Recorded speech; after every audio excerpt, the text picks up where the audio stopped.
জুবিনে মোক ফোন কৰিলে যে আমাৰ কামটো কৰিব লাগিব, কাইলৈ মানুহ এজন গৈ আছে, তোৰ কথা পাতিবি। আমাৰ কামটো মানে তেওঁ মোক কৈছিলে যে মানুহ মৰিলেহে মূৰ্তি বনাই, মানুহ জীয়াই থাকোঁতে মূৰ্তি বনাব লাগে, তই মই জীয়াই থাকোঁতে মূৰ্তি এটা বনাবি। জুবিন দা আহে, আহি চাই, তেওঁ নিজৰ মূৰ্তিটোৰ ডিজাইন তেওঁ নিজেই কৰে, কেনেকৈ কি পিন্ধাব লাগিব, টুপি লাগিব নে চুলি দিলেই হ'ব নে কেনেকুৱা ধৰণৰ জেকেট পিন্ধিব, এইবোৰ চব তেওঁ নিজে কৈ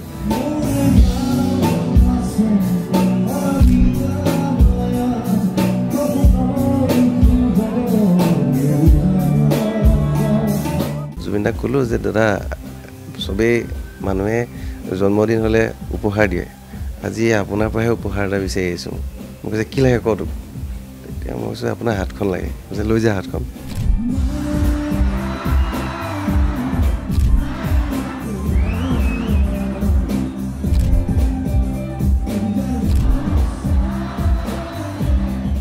হাতৰ ৰেখাবোৰ চব স্পষ্ট, যেনেকৈ ফিংগাৰ প্ৰিণ্ট থাকে নহয়, এই ইয়াত চবেই বুঢ়া আঙুলি ফিংগাৰ প্ৰিণ্ট চিন চব ইয়াতে পাব।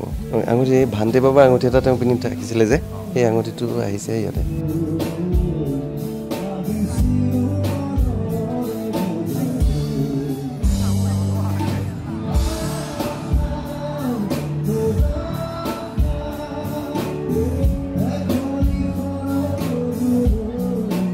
সুন্দৰ কাম কৰিছে দিগন্তই। 18 ফুটৰ এটা জুবিনৰ মূৰ্তি, এতিয়া 12 ফুটৰ গোটেই শ্বেপটো ধুনীয়াকৈ লৈছে, আৰু চকুৰ এক্সপ্ৰেশ্যন, যিটো গান গাই থকাৰ যিখিনি এক্সপ্ৰেশ্যন বা পজ দিছে সম্পূৰ্ণ পাৰফেক্ট। প্ৰথমে দিগন্ত ভানু গোস্বামীক মোৰ মৰমৰ শুভকামনা জনাইছোঁ। মোৰ সতীৰ্থ হয়, মোৰ লগত মিছন চাইনাত কাম কৰিছে, মোৰ লগত কাঞ্চনজংঘাত কাম কৰিছে, আৰু বহুত কাম কৰি আছে বিভিন্ন জেগাত। আমাৰ কলাগুৰু বিষ্ণুৰাভাৰ প্ৰতিমূৰ্তিও বনাইছে দিগন্ত। আৰু পুৰণা শিল্পম, তেওঁৰ যিটো প্ৰতিষ্ঠান আছে শিল্পকৰ্মৰ, যিটো সি কাৰখানা বুলি কয়, শিল্পালয় বুলি কয়। চ' তাৰ প্ৰতি মোৰ শুভকামনা থাকিল। তাত বৰ ধুনীয়া ধুনীয়া কাম হয়, নতুন নতুন ল'ৰা ছোৱালীক শিকোৱা হৈছে কেনেকৈ arts and craft and sculpture হওক, পেইণ্টিং হওক, চেণ্ড আৰ্ট হওক, চব বস্তু তাত শিকোৱা হয়, আৰু অতি ভাল কাম হৈছে। চ' আমি একেলগে থাকোঁ, একেলগে আমি সহযোগী হয়। আপোনালোকে সহযোগ কৰক, মোৰ শুভকামনা দিব। Thank you and love you. মোৰ সৈতে এগৰাকী শিল্পী উপস্থিত আছে। তেওঁৰ ওচৰত ইতিমধ্যে জুবিন গাৰ্গৰ যি পদচিহ্ন তেওঁৰ ওচৰতে আছে, আৰু সেইজন সকলোৱে চিনি পায়, দিগন্ত মাধৱ গোস্বামী। আপোনাক প্ৰথমে অসম লাইভলৈ স্বাগতম। ধন্যবাদ, নমস্কাৰ। এটা বিশেষ, আপোনাক ইতিমধ্যে ৰাইজে গম পাইছে যে আপুনি জুবিন গাৰ্গৰ সেই পদচিহ্ন আপোনাৰ লগত ৰাখিছে। আপুনি আগতো এনেধৰণৰ কিছু লোকৰ ৰাখে, কেনেকৈ আহিলে, কি ক'ব, কিয় ৰাখিলে আপোনাৰ? আগতেও কেইগৰাকীমান বিশিষ্ট ব্যক্তিৰ পদচিহ্ন মই সংৰক্ষণ কৰি ৰাখিছোঁ। তাৰ ভিতৰত তৰুণ গগৈ ডাঙৰীয়া, তেখেতৰ মৃত্যুৰ পিছত ভৰি চাপ লৈছোঁ। মাজুলীৰ কেইগৰাকীমান বিশেষ সত্ৰাধিকাৰ, যিসকল তেওঁলোকৰ জীৱনকালতে হাতৰ চাপ ভৰি চাপ ৰাখিছিলোঁ, কিন্তু এতিয়া তেওঁলোক নাই, পৰলোকলৈ গতি কৰিলে। আৰু বহু সময়ত বহু কেইজন ব্যক্তিৰ পদচিহ্ন সংগ্ৰহ কৰি আহিছোঁ, আৰু আজি 10-15 বছৰে। জুবিন দাৰ পদচিহ্ন আপুনি ৰখাৰ সময়ত যথেষ্ট ভাইৰেল হৈছিলে, চৰ্চা আহিছে, কি ক'ব, কিয় ৰাখিলে, কি ভাবে? আচলতে এইকাৰণে ৰখা যায়, মোৰ কথাটো হৈছে কি, এটা স্পৰ্শানুভূতি, মানুহজনৰ অৱৰ্তমানত এটা স্পৰ্শানুভূতি ল'ব পৰাকৈ এটি সুবিধা আছে, এইটো পদচিহ্ন বা হস্তচিহ্ন গ্ৰহণ কৰাৰ প্ৰক্ৰিয়াটো।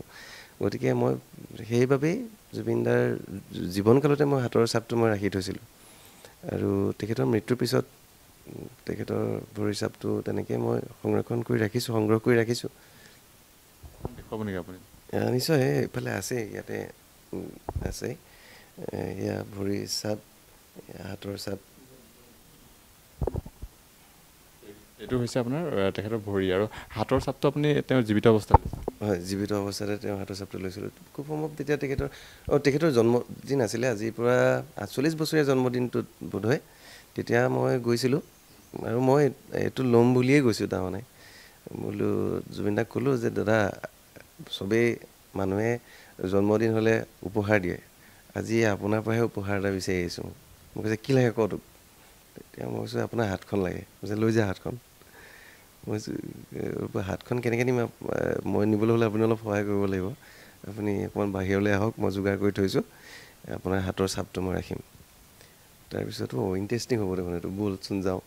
আহি হাতৰ চাপটো দিলে, তেওঁ কেইগৰাকীমান অনুৰাগী সেই সময়ত আছিলে লগতে।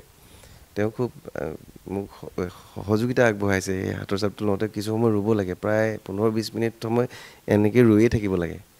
মই কৈছোঁ পাৰিবনে? বোলে পাৰিম। তাৰপিছত তেনেকৈ হাতৰ চাপটো ল'লোঁ। তাতে মই এটা প্ৰিণ্ট এটা উলিয়াই পেলাই মানে এটা কাষ্টিং কৰিলোঁ। কাষ্টিং কৰি মই তেওঁক দেখুৱালোঁ। গতিকে তেওঁ তেতিয়া ভাল পাইছে আৰু। মই কৈছোঁ এইটো মই ৰাখি থ'ম হাতত। কি কৰিবি মোৰ হাতখন ৰাখি থৈ?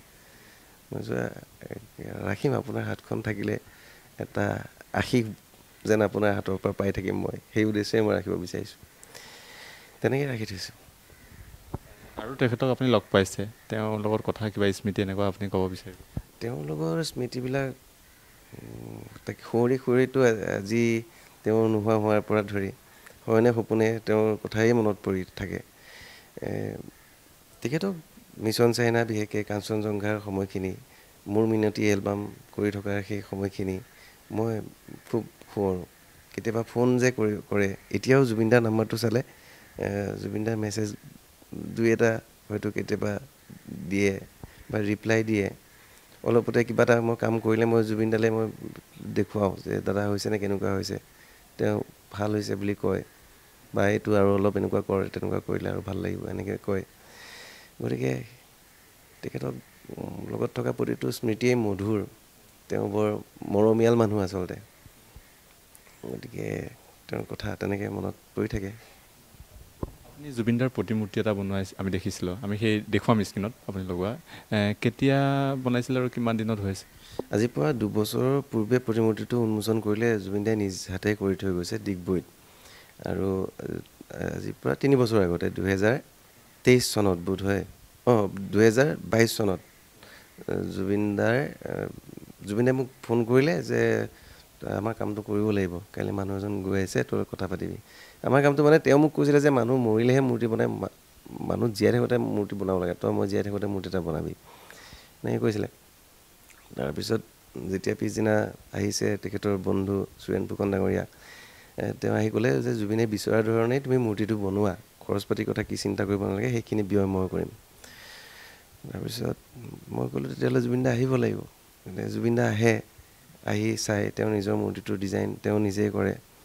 কেনেকৈ কি পিন্ধাব লাগিব, টুপি লাগিবনে, চুলি দিলেই হ'বনে, কেনেকুৱা ধৰণৰ জেকেট পিন্ধিব, এইবোৰ চব তেওঁ নিজে কৈ তেওঁ সহায় কৰি দিছিলে। তেওঁ আহিছিলে, চাইছিলে। তেনেকৈ মূৰ্তি কামটো সম্পূৰ্ণ কৰিছিলোঁ। 2023 চনত সম্পূৰ্ণ হৈছিলে। কি কৈছিলে তেওঁ? কেনেকুৱা ধৰণৰ প্ৰতিমূৰ্তিটো বিচাৰিছিলে নিজৰ? তেওঁ বিচাৰিছিলে যে বেলডালত বাঘৰ মুখ এখন লাগে। সেইটো মোৰ ভাইটি জ্ঞানদীপ সি খুব ধুনীয়াকৈ বনাই দিছে, বাঘৰ মুখ এখন বনাই দিছে। কি বুলি কয়, হাতৰ আঙুঠিবিলাক, তাৰপিছত ডিঙিত কি পিন্ধিব, জেকেটটো কেনেকুৱা হ'ব, টুপিটোত কেনেকুৱা ষ্টাৰ এটা থাকিব, সেইবিলাক কথা তেওঁ প্ৰথমতে কৈছিলে বোলে মোৰটো টকলা কৰি দে, তাৰপিছত ক'লে নহয় চুলি লগাই দে, তাৰপিছত ক'লে নহয় চুলি কাটি দে, এই টুপিটো পিন্ধাই দে। এইবোৰ তেওঁ নিজে বিচৰা ধৰণে হৈছে আৰু। এনে আপোনাৰ লগতে ৰাখিব জুবিনদাৰ? এতিয়ালৈকেতো মোৰ লগতে ৰাখিছোঁ, আৰু মোৰ লগত মই ৰাখিবই লাগিব। আৰু কিন্তু সংৰক্ষণৰ কাৰণে নিশ্চয় মই দিব লাগিব, পৰিয়ালৰ হাতত মই অৰ্পণ কৰিম। এতিয়া চৰকাৰীভাৱেও যদি কিবা বিচাৰে তেতিয়াহ'লে মই দিব লাগিব, দিম, সংৰক্ষণ কৰিব, মানুহে তেতিয়াহে দেখা পাব। এনেকৈ চুব পাৰিম, এইটো ল'ব পাৰিম, দেখুৱাব? আমি দেখুৱাইছোঁ, এইটো হাতৰ চিহ্ন তেওঁ, আৰু তাত যি আঙুঠি ন, এইটো আঙুঠি এই ভান্তে বাবাৰ আঙুঠি এটা তেওঁ পিন্ধি থাকিছিলে যে, সেই আঙুঠিটো আহিছে ইয়াতে। হাতৰ ৰেখা পৰ্যন্ত, হাতৰ ৰেখাবোৰ চব স্পষ্ট, যেনেকৈ ফিংগাৰ প্ৰিণ্ট থাকে নহয়, ইয়াত চব বুঢ়া আঙুলি ফিংগাৰ প্ৰিণ্ট চব ইয়াতে পাব, চব আছে। আঙুঠিটোলৈকে আহিছে সকলোবিলাক। তেনেকৈ এইটো মানে প্ৰক্ৰিয়াটোৱেই তেনেকুৱা, মানে লাইভ কাষ্টিং প্ৰক্ৰিয়াটোৱেই তেনেকুৱা হয়। আচলতে প্ৰস্থেটিক মেকআপ আৰ্টিষ্টসকলে এই ধৰণৰ টেকনিক ব্যৱহাৰ কৰে সঘনাই। এনেকৈ হাতৰ ছাপ ৰখা যায়। গতিকে মই এনেকৈ ব্যৱহাৰ কৰিছোঁ আৰু। হাতৰ চাপ এইদৰে ৰাখিছে আৰু তেনেধৰণে তেওঁ ভৰিৰ চাপো তেখেতৰ ওচৰত আছে। ইমান এটা সুন্দৰ পদক্ষেপ আপুনি লৈছে, তাৰ বাবে বহুতে আপোনাক শলাগো লৈছে। কি ক'ব শেষত, আপুনি কি ক'ব বিচাৰে? মই কিনো ক'ম আৰু জুবিনদাই যিখিনি মোক দিলে, অকল মোকেই নহয়, জুবিনদাই বহুতকে দিছে। জুবিনদাৰ সান্নিধ্যলৈ যিসকল আহিছে সকলোকে মনত সাজ বহুৱাব পৰাকৈ এনে কিছুমান কাম কৰি থৈ গৈছে, যাৰ বাবে হয়তো জুবিনদাই কেতিয়াও প্ৰচাৰ বিচৰা নাই, নিজৰ প্ৰচাৰ বিচৰা নাই। এনেকুৱা ধৰণেও কিছুমান বহুত ডাঙৰ ডাঙৰ কাম কৰি থৈ গৈছে। বহুতৰ মনৰ মাজত সেইবিলাক কথাবিলাক আছে। মোকো তেনেকৈ আমি সৰু সৰু মানুহ, আমি সৰু সৰু শিল্প চৰ্চা কৰি ভাল পোৱা মানুহ, আমাৰ নিচিনা মানুহবিলাকক বুটলি জুবিনদাই আনি এখন মঞ্চ দিছিলে। গতিকে সেই ধাৰ জনমে জনমে খুজিব নোৱাৰিম। পৰমেশ্বৰৰ ওচৰত প্ৰাৰ্থনা জনাওঁ আৰু মানুহজনক, তেখেতৰ আত্মাক এটা উত্তম স্থান দিয়ক আৰু সেয়াই। নিশ্চয় প্ৰত্যেকৰ দৰে স্মৃতি সোঁৱৰিম, আজীৱন আমৰণ বুকুত কঢ়িয়াই লৈ ফুৰিম। বাৰৰ বাবে কেতিয়া লগ পাইছে? শেষবাৰৰ বাবে প্ৰায় 1-2 মাহমানৰ আগতে ফোন কৰিছিলে মোক, ৰাতি ফোন কৰিছিলে। তাৰপিছত তাৰ লগ পোৱাটো চাগে 1-2 মাহৰ ওপৰ হৈ গ'ল, লগ পোৱা নাছিলোঁ। ধন্যবাদ জনাইছোঁ। ধন্যবাদ।